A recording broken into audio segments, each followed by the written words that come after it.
You're listening to Strange by Nature, your guide to the strange, weird, unbelievable, and improbable wonders of the natural world.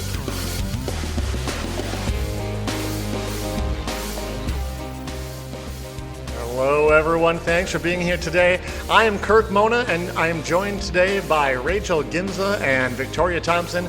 We are all professional naturalists who together have scoured the world for weird and wonderful wonders just to please your mammalian brain's desire for novelty. Isn't that nice? Let's do this. Hello everyone, welcome to the show. Just Rachel and me this week. Okay, we're excited to be here. But it's gonna be just us, Kirk.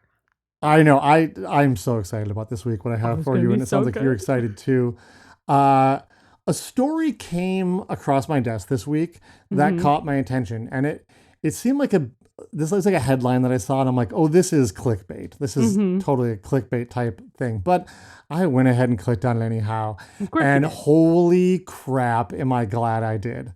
I'm so excited. Is this what you messaged us about? Because I steered clear of the website. Where I was like, I found something. Yeah. I didn't say what it was. Seen it. we never tell each other what it is, but I was like, you guys, I'm so excited. This seems to be the real deal, and it is breaking my brain the more I think about it. So I'm gonna tell you the headline in question that I read, so you know where I was coming from. This is a Popular Science article, and the headline was, "The dye in Doritos can make mice transparent." What? Yeah. Hold on. The Doritos, the nacho cheese Doritos. Yeah. Can make mice transparent. I'm like, okay, I gotta click on this. Like, what is this about? So I'm gonna tell you all about this. Kirk, I love Doritos. I know. Like, what happened? What's the science? What's going on? Let's do it.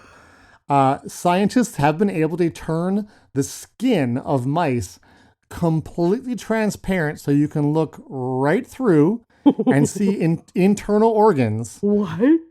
And yeah, they did it with the dye that makes Doritos that amazing reddish color that they are. What? So I know. We'll get there, Rachel. We'll get there. The dye in question goes by two different names. So the one you've probably heard of is yellow dye number 5. Pretty common food additive out there. It also goes by the less catchy name tartrazine. And it's called, I will point out, it's called yellow dye, but it's what gives food like Doritos their bright sort of reddish, maybe reddish orange color. Okay. But I guess technically it's classified as a yellow dye. I suppose maybe if you use the color. Yeah, well, I imagine if you use like a very tiny amount into like a batter or something, it might make it a bit yellow, but when you put a lot in, then you get those brighter orangey red colors. Okay. So researchers demonstrated in a peer-reviewed journal article that appeared in the September 5th edition of Nature that if you rub yellow dye number 5 into the skin of a mouse, it essentially turns the skin transparent. What? And you can look right inside the mouse. Oh my God. I wasn't prepared for you to say, oh yeah, you take the dye and rub it into the mouse. Rub it in the skin. Yeah, that wasn't the methodology that I was expecting. It's a completely non-invasive technique. And when you're done, you can just wash the dye off the skin. Which is while it's also that they so in some cases they spend a couple minutes just rubbing it into the skin. They also experimented with microneedling. If you had thick areas of thicker skin, because you really need to get the dye into the skin a little bit to make it work. And there are photos online. If people want to see this, we'll try to get some up on Instagram. Yeah. It's so remarkable. You're like, yep, there it is. I can just see right through the skin. My God. Now, little caveat here. You are spreading like a red dye on the skin. So it actually, I think caption on the picture says like, "This is not blood. That's just the dye." Like the only thing is like, "Oh my God, a bloody mouse." So what is happening is you are seeing through the skin, but of course everything appears to be sort of shifted red, like you're looking through a red filter. Okay, so that is one thing. It's not like crystal clear. It is very clear, but it looks like it's been dyed red. So that's the one sort of like, issue to know. But yeah, it's like you have magical powers. You can look like X-ray specks right through their skin. So why does this work? right? Yeah. It's What is happening here, Kirk? It's pretty ingenious. So skin looks mostly opaque. I mean, look at your skin right now. It's pretty much opaque because light doesn't pass well through it. There's even natural pigments in skin. Like if you have dark skin, you have melanin in there. I've got a lot of bruises. To literally not let light through your skin because light in the form of UV is very damaging to tissue. So we generally want to keep light out. Right. And you can use either melanin or like fur and all kinds of things to kind of, or clothes in a lot of our cases, to keep that out. Now, even on pasty white folks like me, who don't produce a whole lot of like melanin in their skin, you still can't see more than like maybe in my wrist, I can see an occasional little vein. My underarm, or something like through my there. forearm, you can see really well. Yeah. And some people you can and some people you can't. But you generally can't see through your skin very well. We're not seeing muscles and stuff, through our skin really. And what this has to do with the two major things that our skin is made out of, or what's mostly inside there, and that's water and fat. And the key thing here, you're like all these little in the cells, like little layers of water and little bits of fat and stuff. And what happens is light can't pass through that very well because fat and water have very different refractive indices. They refract light at different angles and different wavelengths and whatnot. So what can happen is as light is passing through our skin, as it's hitting water and then fat and then maybe water again and fat again, the light beams become just terribly scattered, right? Because they can't pass through nicely because the refractive index keeps changing. Well, what the yellow dye simply does is it changes the refractive index of the water in the skin to be very close to the refractive index of fat. So essentially the light just passes straight on through the skin and it magically appears transparent because it's not being, refracted and scattered as much. And that's really all there is to it. That's wild though. It's mind-blowing. Now, this wasn't a fluke. Like, they weren't some scientists who were like... Wonder what happens if we rub yellow dye number 5 eating Doritos and we're high or something, and they're like, hey, what if I rub this on a mouse? No. So this research team was thinking about light and how could we use light to see through tissue. And they speculated that this should work. Because if we can change the refractive indices to be the same, what sort of substance could do that? Because that, in theory, would kind of turn it transparent. And so you need something that kind of reflects away some of the colors of light, like the blue and the green. We kind of only want to work with the red light here. And they kind of figured out that some sort of dye or something might work. And they looked at different substances. And one of the ones that came up with was yellow dye number 5. And they're like, well, that's really readily available and easy to get. Let's try that. I think they tried some other things too, but this one should be relatively safe and stuff. So let's go with that. And it ended up working, just like they kind of speculated it would. There was actually a really great article by Christopher Rowlands. It was sort of a companion piece to the scientific paper where he explained the process a bit more. And he had a quote that kind of really drove this home. He was talking about how in optics, they spend a lot of time trying to increase how well we can see into tissue by shining different colored lights on it or, using different techniques. And he said typically what they're trying to do is increase what they can see by 20 to 50%. And they'd be pretty happy with that. And he said these guys came along and annihilated that boundary by a factor of 10. And he said typical current imaging might allow a scientist to see a few millimeters into live tissue, but this could let them see more than a centimeter deep through tissue, which is that's wild. Yeah, there was some quote, I think it was the same guy at the end of the Nature, one of the articles I was reading, maybe the Popular Science one, where he's like, if there isn't a paper published by the end of the year where someone has fully imaged a mouse's brain, through their skin, I'll eat my hat. That's basically how he phrased it. He's like, this is what's coming, and it is going to be amazing. Now I do have an experiment. I know. I do have an experiment you can try at home, Rachel. If you said you like Doritos, I do love Doritos. I want you to grab some Doritos, okay, crush them up, and get a lot of that, that powdery dye in your fingers, and then I want you to rub it all over your arm. Okay. Okay. Nothing is going to happen. Right. But you'll look really funny with a red arm. But I'll be. You won't be able to see your muscles. it's not going to work. Right. And the reason is that this is not going to work on humans, at least not without some modification. And that's because humans have really thick skin.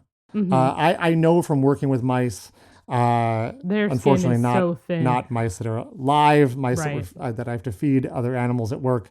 Their skin is, it's tissue paper, right? It's very, very thin. When you're talking about human skin, it's pretty thick and pretty tough. So that's why they're trying to work on some of these other techniques like, microneedling and things, try to really get it into there. They're saying, hey, maybe someday, but you can't just rub some not Doritos right on your now. arm No. and see your veins.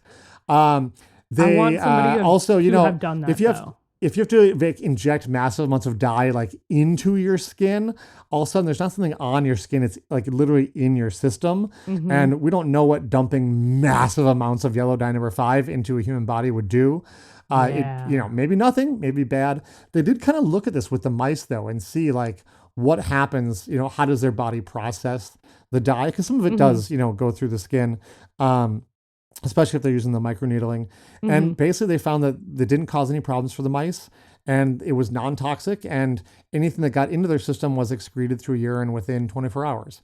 So this seems pretty promising. And, mice are often used as models for humans in research. So interesting. It's not the mice all died, but we could see through their skin. No, the mice were completely unharmed. Yeah. So Yay. if we can get this to work, well, even if we can't get this to work on humans, being able to use this on animals and be able to study and watch what's happening inside animals to learn about disease and all kinds of stuff, this could be huge.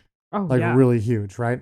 And if we can get it to work on humans, that would be even bigger. Amazing. I can think about my wife, for example, when she has to get a blood draw. She's a super hard draw.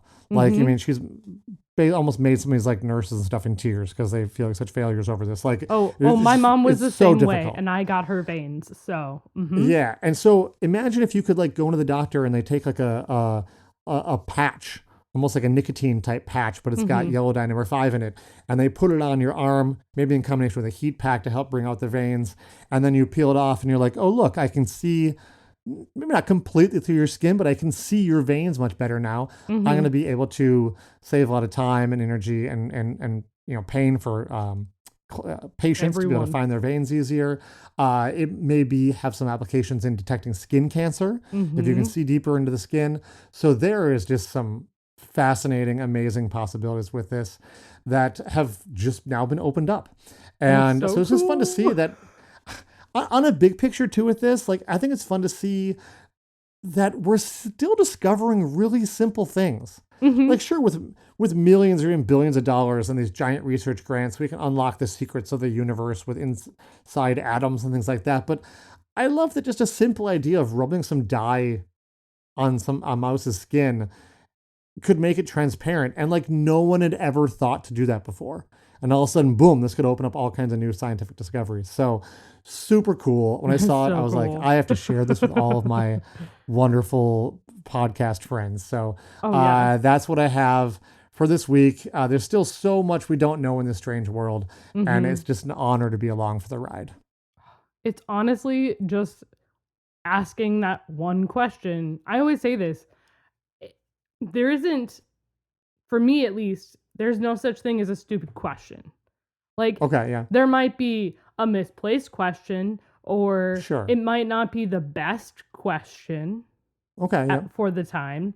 And sometimes you might not come across as the smartest person if you ask this whatever question. But if you don't ask some of those even those really simple questions, you're not going to or the kind of crazy learn the questions, answer. Or even the crazy questions. I wonder what'll happen if I rub Dorito on this mouse. Yeah. If you don't ask those types of questions, you're not going to learn anything. You'll never find out. Exactly. Sometimes you go, it's getting an upset mouse. That's it.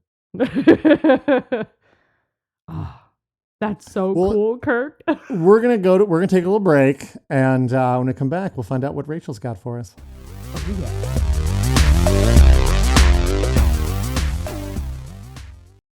Hey, before we get back to the show, we have another patron that just signed up. Beth, welcome to the Society of Strange. Yay!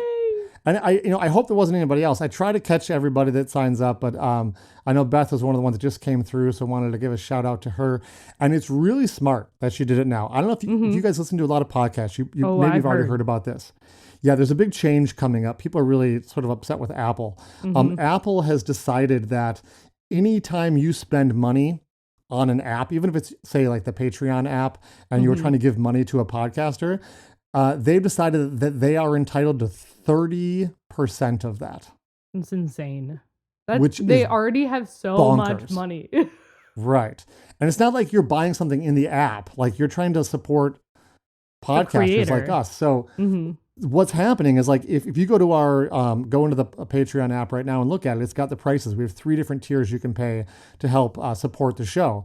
And starting in November, Apple is going to take 30% of that money away from us. So our only choice we have is to raise our Patreon fees by 30% for, like, Apple users, right? Like if you're on like an iPad or an iPhone. Using the app, yeah. Here's the deal though. Anybody who signs up before November, you get grandfathered in at the lower price. And this is even true for us and for like all the podcasts you guys listen to and support. So now is an amazing time. If you've been like, oh, maybe I should, I'd love to support the show. I listen to it a lot and appreciate what they do. Now is a really good time to become a patron and become a member of the Society of the Strange, get the ad-free episodes, water bottle stickers, things like that. If you want those things, now is the time to sign up, save yourself that 30%. Because after November, if you're an Apple user at least, it's gonna get more expensive. So you can go to either a Patreon app, on your iPhone, or you can go to patreon.com/Strange by Nature and learn about the Society of Strange and how you can help support this podcast that you love and listen to. And we want to tell you guys about that so you can get in on that great deal before November. But we're going to get back to the show and hear what Rachel has for us. Thanks, Kirk.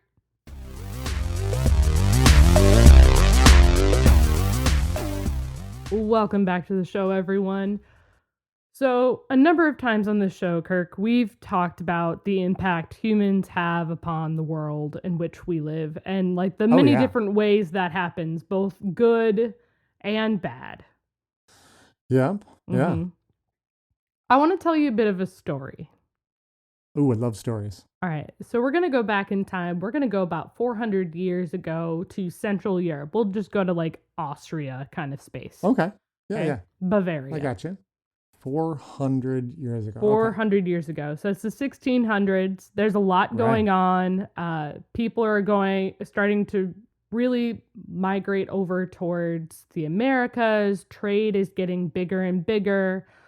Pretty interesting time, yeah. It's a wild time. The 30 Years' War is happening and raging and devastating the landscape. Scientific revolution is beginning. Galileo, Sir Isaac Newton is around developing calculus and, gravity, the theory of gravity. Right. Little thing. Yeah. Little thing. And there's a lot of poverty amongst like the farming people of France and elsewhere. The absolute monarchy is all the rage across Europe. It's wild. Yeah. It's a big thing. At the same time, there is this medium-sized black bird doing what it's been doing since 1.8 million years ago. Okay. It's on the semi-arid steppes, and it also is on like cliff edges. So it's on the steppes where it eats, and then it will breed on cliff edges and nest up there. And it's been found on castle battlements as well. Like it's around. It's around, yeah. For us, pretty tasty eats. Okay? Oh, okay. So this bird is eating and it's breeding and raising its chicks well before it does its migration to Spain from Bavaria. Italy or Spain. Spain to Bavaria. Mm-hmm. Okay. Now this bird is the Northern Bald Ibis. It's a black, glossy, feathered bird. There's some iridescence on it. It's has a little bit of a over a 4-foot wingspan and is anywhere from 28 to 31 inches tall. In science, that's 70 to 80 centimeters in height and 125 to 135 centimeters in wingspan. Okay. It's got a wispy ruff on the back of its neck, and its head, its face, and its legs and feet are, as described, devoid of feathers. It doesn't have any feathers on its head or its Right. legs. It's sort of like a bit of a turkey vulture kind of look to it, right? Right. So it has red skin. It has a really long, curved bill that is really characteristic of ibises. Once reaching maturity, the ibis mates for life, and that takes 3 to 5 years with its partner. Over this time, slowly but surely, because they're pretty tasty, this bird disappears across Europe. And by the 1700s, it could only be found in Turkey, Morocco, more of Northern Africa, and the Middle East. But there were no longer any Northern Bald Ibises in Europe. Oh, sad. Okay. So that's 300 years ago. We're going to fast forward to about today, more or less like today, and going back to 2002. This bird is endangered. There are significant efforts to restore this ibis that are in motion currently. Just to also restore it to some of its old range. Like, it's doing okay in Morocco, and there's been some evidence and finding of this bird in Syria, and it was found in Ethiopia for a little bit, but the steady population has been in Morocco. Okay, gotcha. Okay. And so there's been a lot of effort to help prevent this bird from going extinct. And in 2019, there were about 700 wild ibises in the world. Okay. That's not a lot. That's not a lot. It's not great. But what exactly are scientists doing? And I bet everybody's like, okay, you're talking about this bird who you're not saying anything weird about it. What's going on? Yeah, I mean, they're a little goofy looking, but yeah, what's not the weirdest strange thing hook we've here? ever seen. Oh, wait, Sure. Kirk. Conservationists struggled reintroducing this ibis to Europe. The focus where they were trying to reintroduce it was areas in Austria. Okay. Partially, one of the big problems they were finding is when they reintroduced it to Austria, when it got cold and the birds went to migrate, they went all different directions because none of them knew where to go. Yeah, that's a thing that happens. It's been 300 years. They don't know where they're supposed to be. They don't know where they're supposed to go. Yeah, they had trouble with cranes too. So in 2002, there was a biologist named Johannes Fritz. What an Austrian name. Right.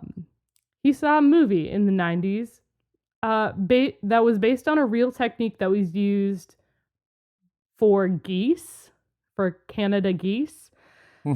And he's like, why not? Let's try it.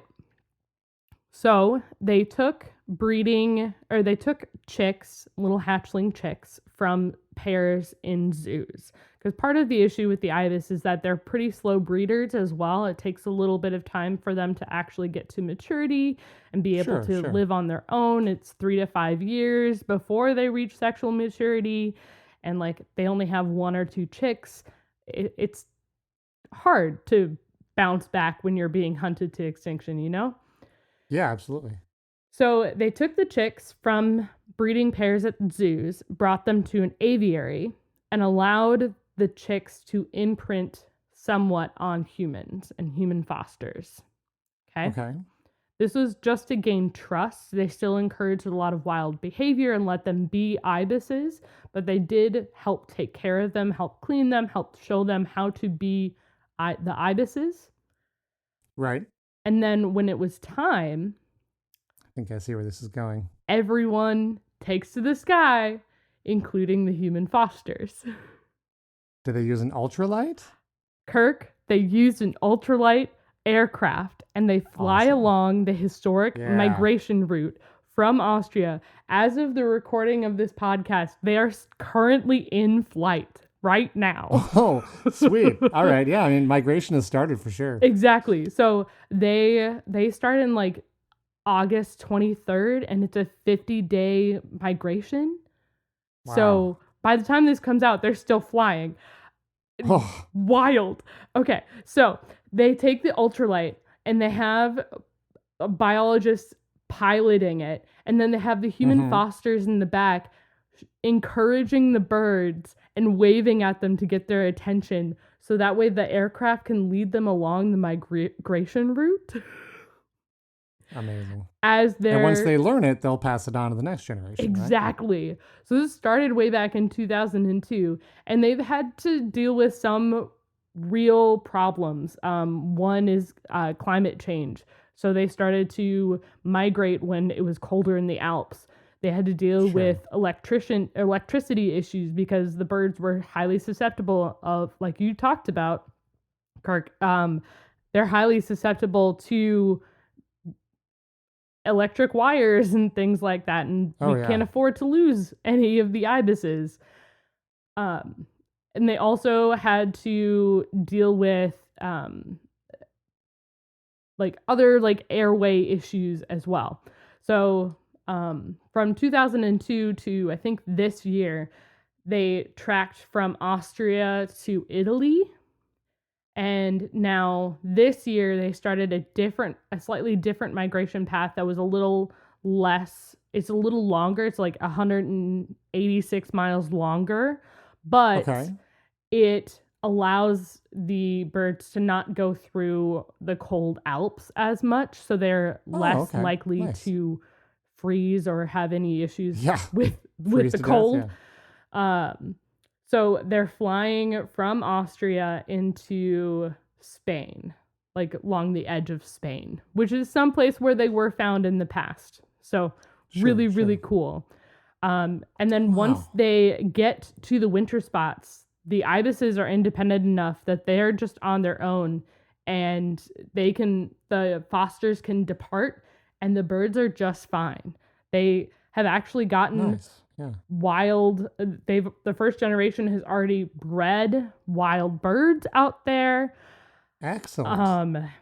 Kirk, now, do they migrate back on their own, or do they have to lead them back? So they've been doing mostly human-assisted migration. This is one of the first times this has ever happened in a migratory species like this.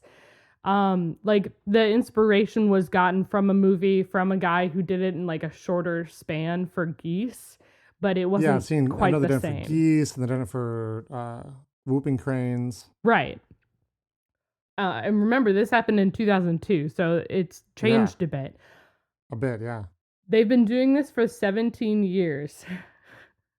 Okay. And it's working, and because in 2011, the first bird to migrate without any human help happened in 2011. So they are starting to migrate and teach each other how to go through the path. So they are mostly able to migrate on their own. I think because of the conservation efforts, they're still like guiding them along the path more or less. Sure. But they are starting to migrate on their own without human assistance. That is so cool. Which is so cool. I got to go see one now. Yeah, you absolutely. Well, they're migrating right now. It's on your list. It should be. They're mostly I'm leaving. in Austria. You can wrap up the show, Rachel. I got to go hop a plane. Okay. Sounds great. Because this is all I really had for you today, Kirk. All right. Goodbye. Bye. So that's all I really have for you all today. I guess Kirk is gone now. He's going to go see this migration, which, what a bird nerd. My sources were, there was an article in The Guardian, Wikipedia gave me some decent ibis facts, and then Yale Environment 360 and Rewilding Europe also had excellent articles about this whole migration story. It's absolutely wild. And seeing the pictures of the black ibis, like this V of 36 some birds flying and this bright yellow aircraft flying around. Oh, it was so cool. All right. Well, I'm still here. You're sounds still awesome. here, Yeah. Kirk? Oh, good. I didn't really go. Oh, I have work tomorrow. I can't go. that's lame. I also have work tomorrow, so I guess neither of us can go. We'll just be stuck looking at the amazing migration out our back doors. Oh, you're right. Well, that's all I have for you all this week. That's all it is, God. Thanks Yeah. for stopping by. Yeah, thanks everyone. Bye. Bye-bye. Thanks everyone for listening to today's show. Be sure to subscribe. New episodes drop every Wednesday, and we love sharing this strange world with all of our listeners. If you would be so kind as to leave us a 5-star review, that would be great. It lets other lovers of the strange discover the show. You can reach out to us on social media by searching for Strange by Nature Podcast on Twitter, Facebook, and Instagram. You can send us an email as well. Our address is contact@strangebynaturepodcast.com. If you want more information about the show, you can also check out our website, which is strangebynaturepodcast.com. Until next week, get outside, stay curious, and embrace the strange.